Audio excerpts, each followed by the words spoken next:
We make 2 videos in a row, and this is the second video, y'all.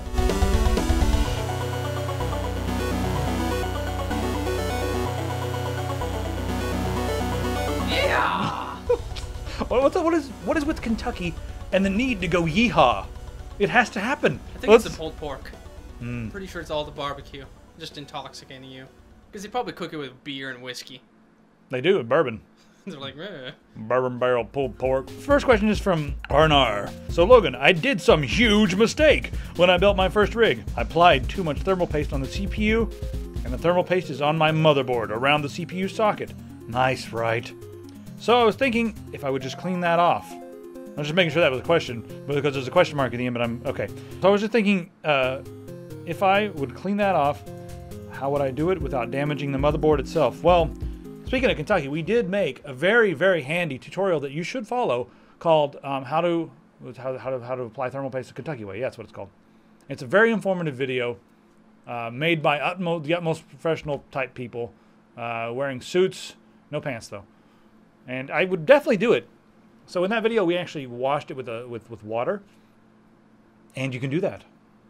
You actually can wash a motherboard with water. Just it has to dry as long as it's not plugged in. Seriously, you can, but I would. I clean it usually with distilled water. Like no joke, I've cleaned video cards with distilled water. You have to let them dry. You can use a hairdryer on them, but like let them sit overnight and use a hairdryer on them and put them in a bowl of rice. Yeah, that's the only suggestion. But that or very patience with a Q-tip and alcohol. Yeah, 90% alcohol. That's the real way to do it. You get like Q-tips can leave residue, so I usually recommend a microfiber cloth or a coffee filter. Yes, Max. Yes, because coffee filters are made to not get fibers on things. Because imagine if you sat down and had a cup of coffee and you're like, the fuck is this fiber doing in my coffee? I didn't want fiber. I have fiber separately when I have my Metamucil. And this is you breaking things because you're angry. So use coffee filters, a little bit of rubbing alcohol, and let it dry, and then you're good to go. Make sure you get it all over there, because if you're using the high quality thermal paste, some of that stuff is conductive. And if that starts to create connections between some of the different, paths or transistors or whatever on your motherboard, capacitors even, things are going to start to sizzle. And I'm not talking about like my house on a Saturday night. Or sizzlers. What? Yeah, like the steakhouse, right? Yeah. Tommy has a question for us. Hey Logan, you and Max and Wendell seem to know your shiz. We know our shiz. Oh, shizzle. Oh, shizzle. We know our shiz, man. We got 2 Z's. Rolling down the street with my gin and juice. You think you guys could do some overclocking, guys? Both CPU and GPU? Maybe some nuts ones like LN2 question mark. Liquid nitrogen. I think it would be a great watch, but can understand if you decline. Keep up the good work. You guys are epic. Tommy, we're going to have a lot of things to our list of to-do, but that is definitely on the to-do list. We've got a build video coming up very soon. We are going to pit the AMD FX 8350 that's over there on the side of the table, and I'll grab it later. We're going to pit that against the best i5 because they're similarly priced. And you know what? While we got those systems running, let's do an overclocking tutorial. And I've already done an overclocking tutorial on the 680, the GX 680. The link is on the screen because we have technology to do these links on the screen. Where is it? Here? Which bottom top? You can put it wherever you want. Oh, it doesn't matter. I'll put them in your face. The link is right on my eyes. You click on my eyes. Wow. Doing 2 videos in a row with drinking this kind of beer is a great idea, actually. Next question is from Bobo Vicus. Could be Bobo Vicus. I think I've come down with a bad case of Bobo Vicus. I'm going to have to go to the hospital. That's what you get when stuff starts to fall off. Man, I'm sorry, you got the Bobo Vicus. Get the fuck away from me with that Bobo Vicus. That happens after Black Friday when you get trampled by everybody. Yeah, you get Bobo Vicus from all the bacteria on the boots. I'm sorry, I've just completely ruined your username. Now you're going to change all your accounts. You're going to be like, damn it, I hate my username now. It's all Logan and Max's fault. And now your voice is like this, Bobo. God, we've ruined your life. I'm so sorry. Oh, you know what? I'll send my friend Carl to come make out with you. Oh, I've ruined it even more. Greetings, Logan, and the rest of the tech team from Minnesota. It's fucking cold over there right now. Minnesota is amazing. That's where Jesse the Mind Ventura lives. Glad I found your channel very informative and entertaining videos. I was hoping you could help me figure out a puzzle with my CPU temp readings. This may seem like a N08B question, so bear with me if you can. Bear with him, Max. I'm running an i7. I can't bear with them because I can't handle a bear right now. They're too big to handle. I can handle a bear. Pretty sure you can. You're from Bearville. Bearville. I'm running an i7 3820. So am I. I love that freaking CPU. At 4.3 gigahertz. I've noticed that my core temperatures remain ironically consistently inconsistent. That's some deep stuff right there. Is that a double negative? I have no idea, but it's I think it's too deep. It's like Aristotle deep for me. The temps remain stable under heavy load and at idle, but all my cores are at different temperatures. Core 1 idle is at about 45 degrees, Core 2 and 4 idle about 40 degrees, and Core 3 idle is at 37 degrees. Same principle applies under heavy loads, just higher temps. I've thought of possible reasons, yada yada yada, yada yada yada yada. There's all the stuff I'll put on the screen, but we're going to just answer your question. I'm going to do a screen capture just for you. This is a little PDF I downloaded from Intel. You can go right there and look at it. It gives you just an idea of all the different terms that are used when you're talking about temperature, like the T-junction max. Now the T-junction max is the actual temperature of the semiconductor chip. And that's hotter than the surface of the chip, that's hotter than the bottom of the chip, that's hotter than the socket itself. And you want to make sure the T-junction max does not go over the threshold. Now for the 3820, it's 100 degrees Celsius, so that's really, really high. I usually do not like to get this thing any hotter than, you know, somewhere in the 80s. That's even getting a little hot for me. So keep it as low as possible. And I've also got Speed Fan here. Now when you open up Speed Fan, blam. It's a really handy program that lets you look at all your different cores. Now you said core 1, 2, and whatever. It's usually core 0, 1, 2, 3, 4, 5, whatever, how many cores you have. So this one shows core 0. And usually core 0 is going to be a little hotter. Sometimes when you're doing different things, it'll be the one that's the hottest. Just monitor it. Make sure it doesn't get too high. Why am I having some spikes here? I shouldn't be having any spikes. Maybe oh yeah, 'cause I'm using a video editing program while recording this thing. That's crazy. But it's really nothing to worry about. It's totally normal what you're talking about. Just make sure that the CPUs never ever get anywhere close to the TJ Max. And also sometimes while you're idling and stuff, you'll notice that a couple of the cores are way lower because those cores are idling. Because when you're idling, you don't really need all your cores. So they're just going to chill and say like, hey, core 1 and 2, you guys got this? Yeah, we got this, man. We got this. And okay, cool. We're just going to chill out here on the couch. Core 3 and 4 are lazy fuckers.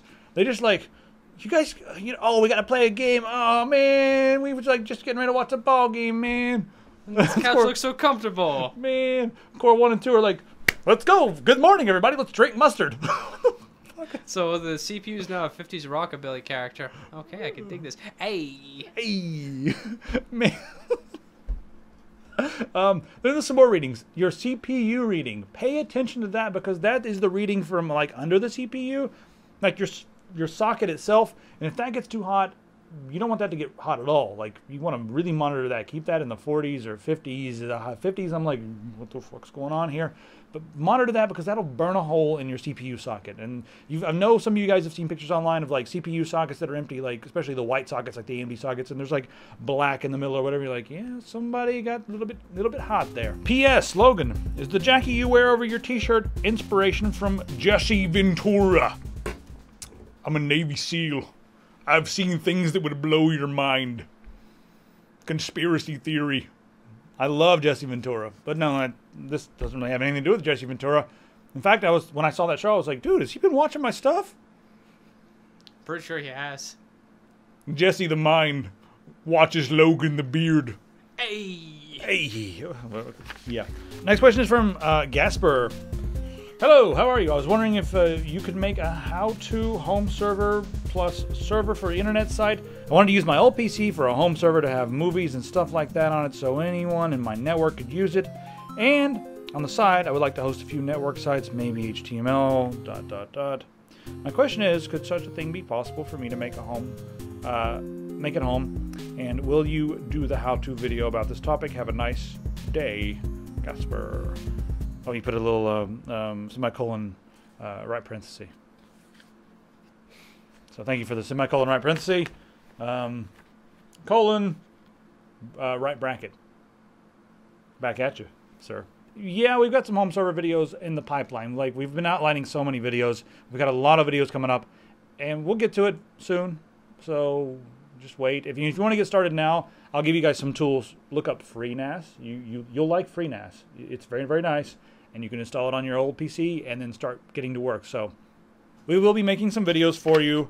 I'm just not sure if it'll be this month or next month. Probably next month, right? We got a lot of videos coming up. But yeah, it's Well, this month is over. Well, you kook. Kook? I'm not a kook. Next question is from Gally. Hey, Logan. I was wondering if you think I should introduce my own line of tiny hats and false mustaches to decorate the manhoods of those with large nobblers. Would you like the first set to review? Caveat emptor. Gally. Well, your false mustaches and tiny hats sound like quite the business. I don't know, how do you feel about this, Maximilian? I do believe they could be quite the cat's pajamas if you can thrust your crotch in very, very, very, very, very, very central ways. I think it's just this sort of absurd thing that could become a major industry. We're talking the size of oil. Quite. Maybe one of those electronic doodads that they keep talking about. Oh, the doohickeys, yes. Yes, yes. Doomaflange, where? The Doomaflange. We would be honored to review your tiny hats and false mustaches, especially if one might include a monocle and teacup. Ah, and gentlemen's gloves. Gentlemen's gloves. With false arms and false hands for the gentlemen's gloves. False legs as well. With very dapper shoe wear. By the time we are finished, no one will know it is a nobbler. People will think, well, my, that's cute. Look at this. Let's let our children see this. Look how cute this little man is. Oh! That's the moment when they notice that it is a nobbler. And look below. What is that platform it is standing on? Those are the monarchs! Yes. You should do this and go down in history, good sir. Carpe diem, sir. Yes. That's the end of this video. Subscribe, or else... Oh, I need a... Okay, if you do not subscribe, I'm going to come to your house, and I'm going to take your refrigerator, and I'm going to put it on top of the couch. And then I'm going to get under the couch, because I can, like, squish down like a mouse. And then when you come to pick up your refrigerator, because you're like, why is it on the couch? You're like, I don't know. Steve, go get the refrigerator off the couch. I'm going to push up with all my might so that the couch and the refrigerator stand up. And then I'm going to be... there on the floor, and I'm going to stand up and hug you awkwardly for 20 minutes. That was the most elaborate threat ever. All the while I'm crotch-thrusting outside. Max will be outside your bedroom window, cross-thrusting while wearing a horse costume. Excellent. If you that's if you don't subscribe. I mean, but you guys are going to subscribe anyway, so there's nothing to worry about. We're all gonna go to hell. Hell, I'm already there. Hades is my best friend. Alright, goodbye everybody.